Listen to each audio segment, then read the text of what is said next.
স্বাধীনতা আন্দোলনের যে এই যে ইয়েটা ছিল বাগের হত্যাকাণ্ড, সেই সময় ভগৎ সিং অত্যন্ত ছোট ছিল। সেই পরের দিন সেই জালিয়ানওয়ালাবাগে গিয়ে সেই জায়গার মাটি উঠে দাঁড়াবেন, সেই সময় ভগৎ সিং ছোট ছিল, কিন্তু সেই ছোট থেকেই সেই সাম্রাজ্যবাদের বিরুদ্ধে, সেই সাইমন কমিশনের বিরুদ্ধে যে উত্থাল ভারতবর্ষ সংগ্রাম শুরু হয়েছিল, সেই সংগ্রামে ভগৎ সিংও লিপ্ত হয়েছিলেন এবং সেটা একটা নিরস্ত্র একটা গণতান্ত্রিক আন্দোলন ছিল।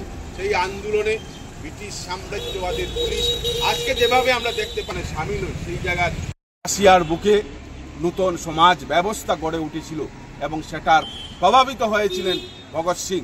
সেই সময় প্রগতিশীল সমস্ত মানুষ সেই সময় প্রভাবিত হয়েছিলেন, নূতন একটা সমাজ গড়েছিল।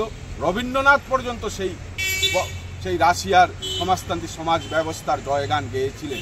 সেই সময় ভগৎ সিং বলেছিলেন যে আমরা ব্রিটিশকে খেদালেই খালি চলবে না, নূতন সমাজ ব্যবস্থা গড়ে তুলতে হবে, শোষণহীন সমাজ ব্যবস্থা, সমাজতান্ত্রিক সমাজ ব্যবস্থা।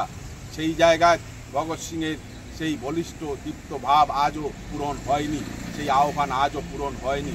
তাই ভগৎ সিংয়ের সেই আত্মবলিদান, রাজগুরুর সেই আত্মবলিদান, সুখদেবের আত্মবলিদান এর মধ্য দিয়ে আমরা যে তেজদীপ্ত ভাব পাই, সেই জায়গাকে আমরা গ্রহণ করে নিজেদেরকে সেই সংগ্রামে যাতে উপনীত হতে পারি এবং আজকেও যাতে এই সমাজে যেভাবে অন্যায় অত্যাচার ঘটছে তার বিরুদ্ধে যাতে আমরা রুখে দাঁড়াতে পারি, এই শপথ নেওয়াই আজকের দিনে আমাদের কর্তব্য।